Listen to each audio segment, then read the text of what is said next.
VegFest UK London at this lovely sunny but cold day and weekend. I'm Karen Ridgers, I'm a proud member of the VegFest UK team, and I have the honour and delight of spreading the vegan message to the media, working with celebrities, and really getting the influencers to know more about being vegan, because I don't know about you guys, but I think nothing in the world beats being vegan. Does anyone else feel maybe the same?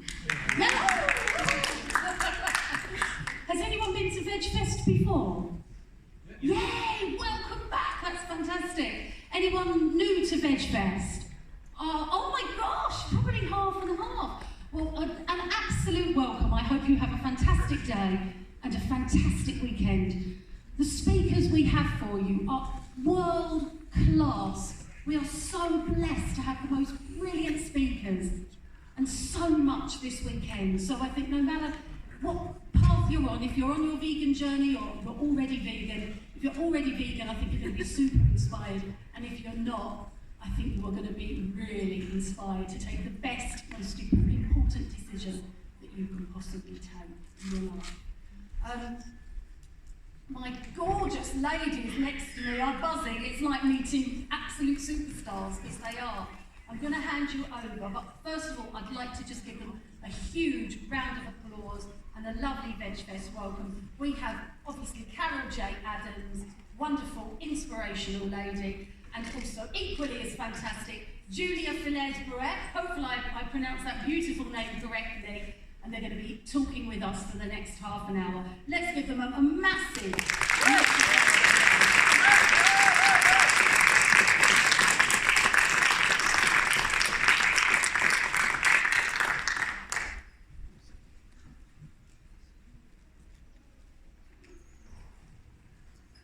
Hi everyone, can you hear me okay? Yes. So, it's an honor to be here alongside Carol J. Adams as we introduce to you the Vegan Bill of Consistent Anti-Oppression. Thank you to Tim Barker and London VegFest for this opportunity. Before we get to the what, I'd like to tell you a little bit about myself, which is rooted in the why behind the bill. My name is Julia Feliz Brueck. I'm the founder of Sanctuary Publishers and veganismofcolor.com. I approached Carol Adams about a collaboration on the bill after coming across her viral post about the organization DXC, because I saw DXC as a part of a systemic problem that has taken root across the globe within the mainstream vegan movement. I have many intersecting identities and oppressions, which means I navigate quite a few vegan and non-vegan spaces outside the mainstream. These experiences show me how and why the movement is failing to reach those outside of it, and how it actually alienates marginalized vegans within the movement. What are these points of view? Who am I? And what do these multiple lenses mean with regards to veganism? Let me explain. I have inattentive attention deficit hyperactivity disorder. Yes, it's a real thing. And no, my being vegan for over a decade didn't just make it disappear. It's not a food allergy. My brain is simply wired different to someone without ADHD. I was born this way. My brain never stops thinking and chattering, which very simply stated means I usually can't just focus on one single thing at a time. This means that I find it easier to read this to you in order to anchor my brain to the present moment and make sure my message to you is expressed the way that I actually need it to be. And this is why I've chosen to read this to you rather than memorize it and struggle, assimilating and forcing myself to act and do things the way society expects would be to continue to uphold neurotypical ableism. Ableism is a supremacist hierarchy where people with typical brains are considered right and better, and people with divergent brains, like mine and my needs, are seen as wrong, unacceptable, or unimportant. But neurodivergent people, such as autistic people and ADHD people, simply have a brain that works differently and experience the world in other ways. I'm also queer, and I'm gender vague. More visibly, I'm a person of color.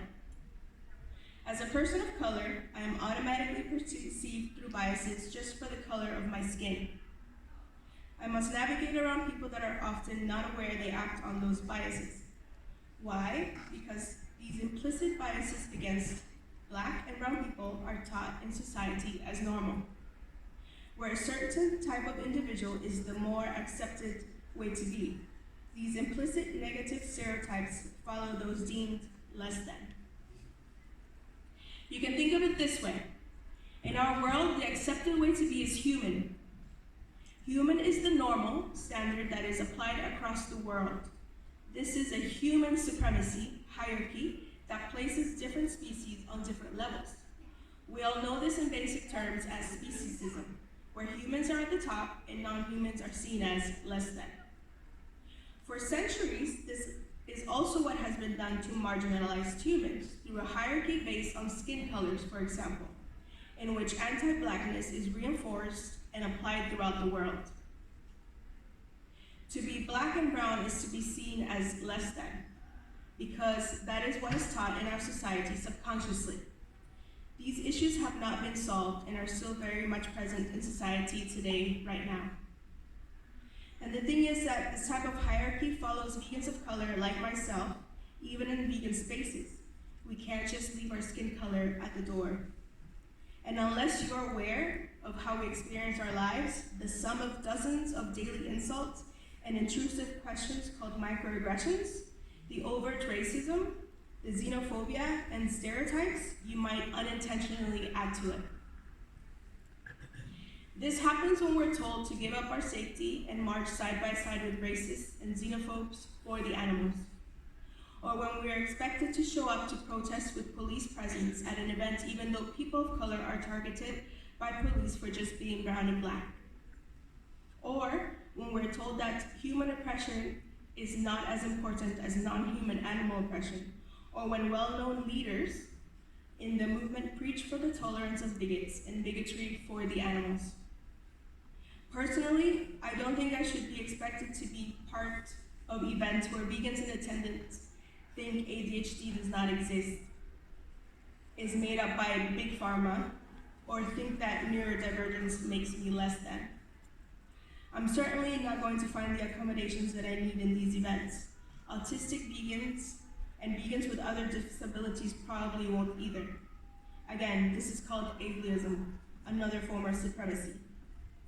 I also don't think I should be expected to engage with those that think tolerance for racists is the way to go as long as they're vegan. I'm certainly not going to feel safe in a space that upholds a hierarchy where my safety and life hold less value in order to create new racist vegans.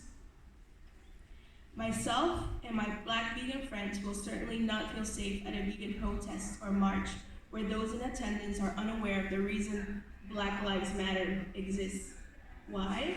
Because responding with All Lives Matter ignores Black people's attempt to fight systemic racist oppression that is literally killing Black people.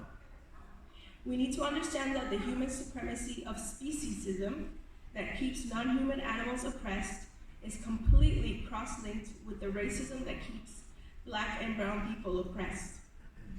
As a queer person, I don't think I should be expected to interact with people that think who I choose to love, which does not affect them in the slightest, is punishable and open to discrimination.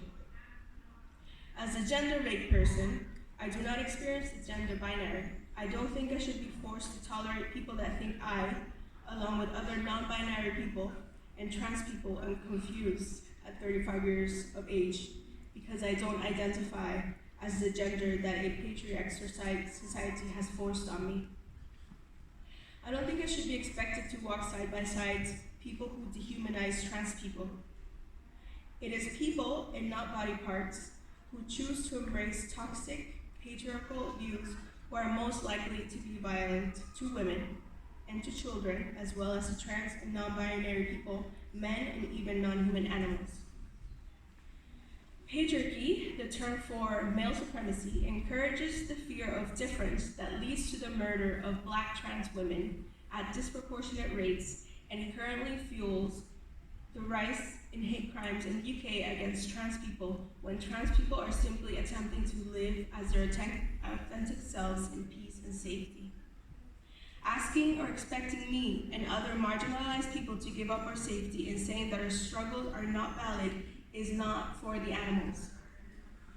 It harms us and it harms non-human animals. Yet this is where the mainstream vegan movement currently stands. It screams loudly to anyone that approaches it, we do not recognize your struggles or needs. Plainly stated, the vegan movement currently caters to and is primarily safe only for a privileged few humans, as it ignores that we all experience veganism differently because we have different needs, experiences, cultural histories, influences, and struggles within a supremacist human hierarchy. Ask yourself this: do you, as a white vegan, white passing person, or privileged marginalized person, claim that the struggles of other marginalized humans do not matter as much as non-human struggles? Do you believe that human struggles are not all valid or important in the quest for justice and liberation for non-humans? If so, then you are upholding a veganism that thrives on supremacy and is fueled by established tools of oppression. This brand of single-issue veganism places animals first in a way that only partly flips the hierarchy between human and non-human oppression, where the most privileged humans are still at the top, now followed by non-humans who are not even seen as their own distinct communities, but as one lump sum of animals to be saved by them. Then we find marginalized humans at the very bottom, as their struggles are seen as less than and not real or worth addressing. In essence, single-issue mainstream veganism has not actually disrupted speciesism and actually thrives on human supremacy. Mainstream white-centered single-issue veganism has evolved into a movement that still assigns values between species, humans and non-humans. This is through upholding the experiences of those humans that do not have awareness of oppressions, which they have never personally experienced because of the way the world is set up. This is what happens when vegans tolerate bigotry. Listen when we tell you that racism, transphobia, classism, ableism, and many other forms of oppression exist and intersect with one another to complicate our vegan activism even more. Yes, veganism is a movement centered on non-human animal liberation. However, again, human and non-human oppression are interconnected. One will not achieve liberation without the other. Veganism will not achieve its goal if it does not acknowledge the need to embrace a veganism that is consistently anti-oppression. Veganism will simply continue to be just another form of supremacy centered on the most privileged humans with the most resources if we do not work on root issues. The Vegan Bill of Consistent Anti-Oppression, which Carol will go through in just a moment, is a community-led effort to help guide the movement towards embracing a veganism that understands how veganism and animal rights fall within the social justice spectrum as a social justice movement. The bill is an open call towards a consistently anti-oppression veganism, one that is aware, willing to evolve, one that understands the connections between oppressions, and one that does not add to the oppression of marginalized humans and non-humans alike. Racism, Islamophobia, anti-Semitism, classism, transphobia, homophobia, ageism, xenophobia, sexism, body shaming, health shaming, and the list goes on, do not belong in a movement that claims to want justice. Non-human animals are truly centered and first in their own movement when we make sure not to add to the oppression of others. A veganism that is consistently anti-oppression means more people going vegan. Is that not what we want? Yes. Thank you.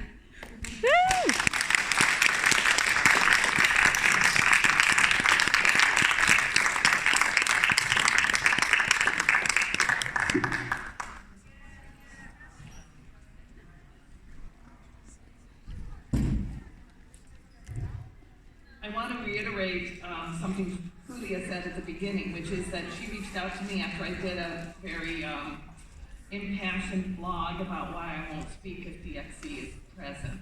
DXC is pretty much a US-based group.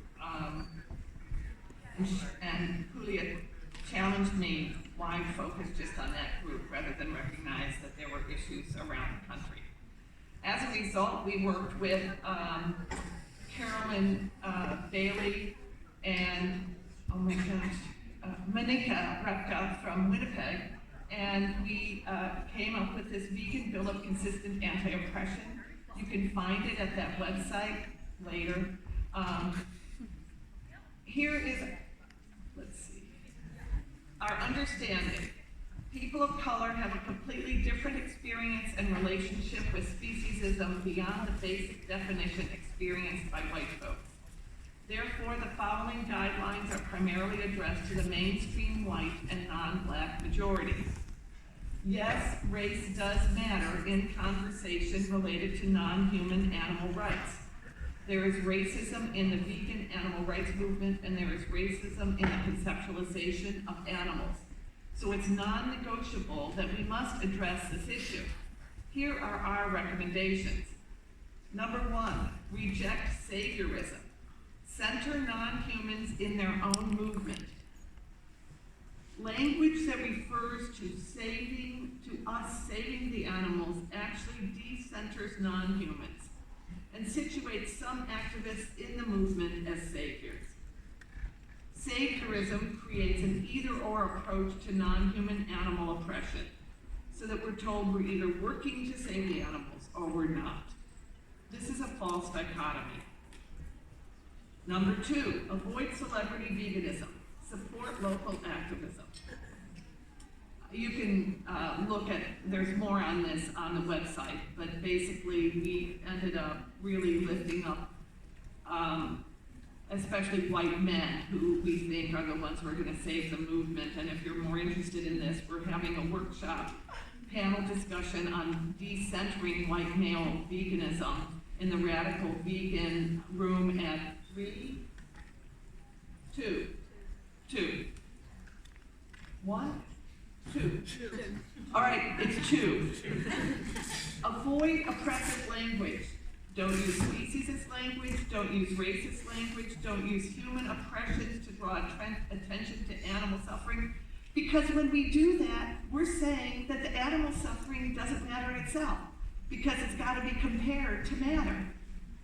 We're defeating our argument. Don't use misogynist, don't use misogynist language, more on that in Sexual Politics of Meat. Don't use ableist language. Don't use homophobic, biphobic, polyphobic, interphobic, or transphobic language.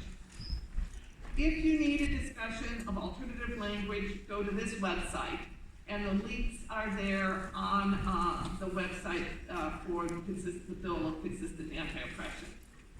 Number 4, recognize that accessibility is a very real root issue that veganism must work on. Examples of root issues tied to accessibility include access to healthy foods, addressing classism, and homelessness. But those aren't the only accessibility issues. Solving root issues is imperative in order to ensure access to all.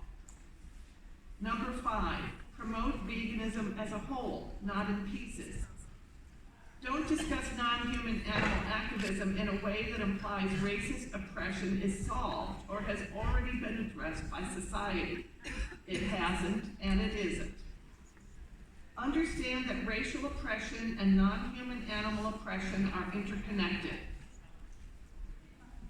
Colonialism exploited and oppressed both people of color and non-humans while forcing non-human oppression, animal agriculture, onto people of color.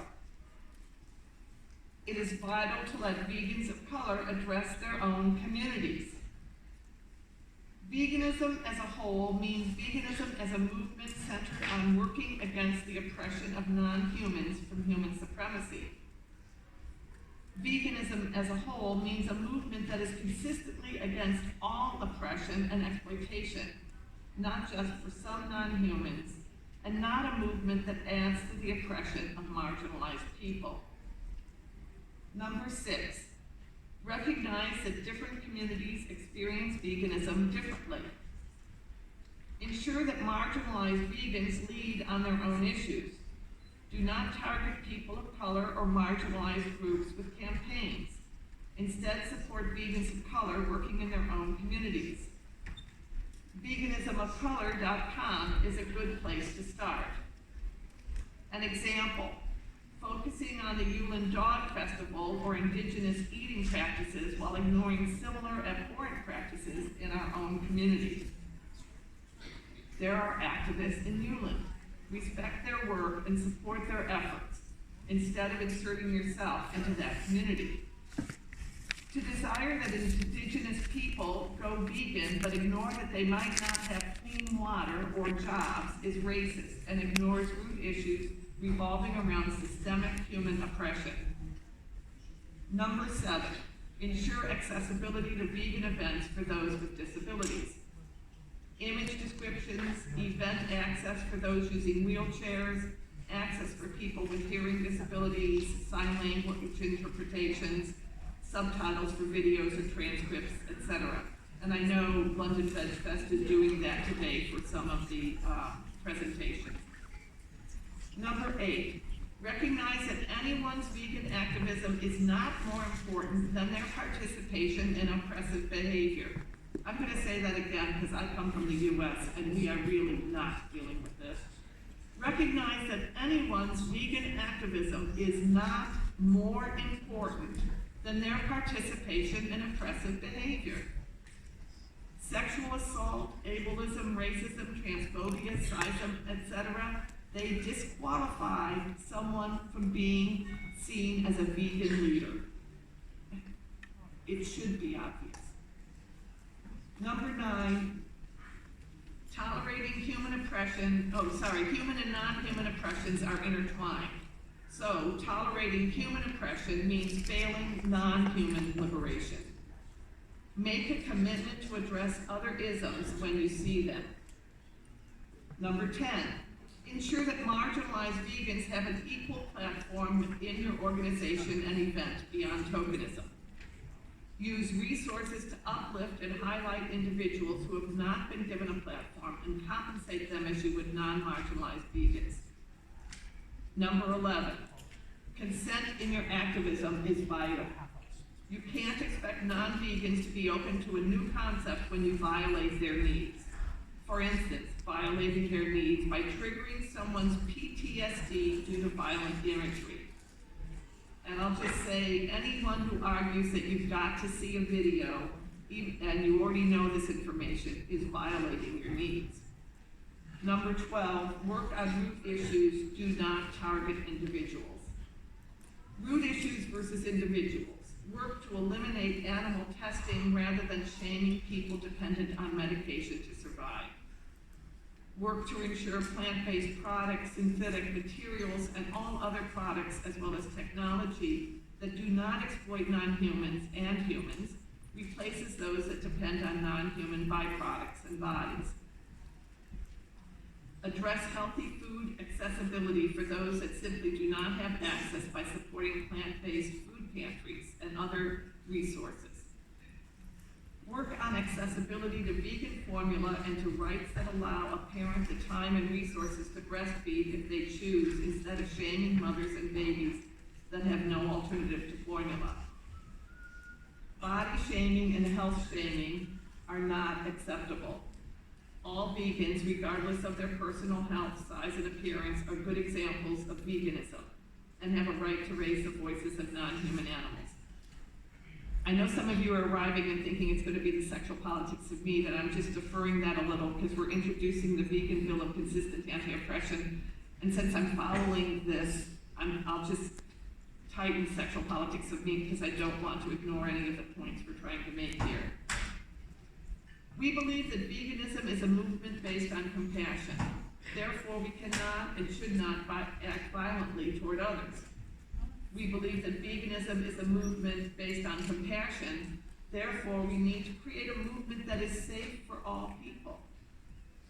We believe that veganism is is a movement committed to change, so we cannot cling to the status quo. We need you to read the vegan bill, sign it, tell other people about it, and hold organizations accountable who continue to follow a sort of single-issue vegan approach. Being aware of these issues makes it easier to actually center non-humans in the movement. We can't really help non-humans if we contribute to the oppression of others and close them off from the dynamism of an inclusive veganism. We offer lots of resources on the website, but I want to call your attention to the book Veganism in an Oppressive World, which Julia had edited to help us make some of these connections. In addition, a free booklet that can be downloaded on Veganism of Color. It's a Why Vegan for People of Color by Vegans of Color. Check out the website and join us. And just a footnote, many people are very excited talking about intersectional veganism, and that's really not the term to use because that's a very specific historic theoretical term. Thank you. But one of the things we want to talk about or address is this isn't new. There are writers like me and Julia and Breeze Harper and many other vegans of color and feminists who have been talking about this for almost 30 years. We're trying to get the movement back to its roots, in a sense. And we hope that you'll look at consistentantioppression.com. You can join us there, you can email us. We welcome your thoughts, and we welcome moving towards a more inclusive movement that doesn't participate in oppressive activities.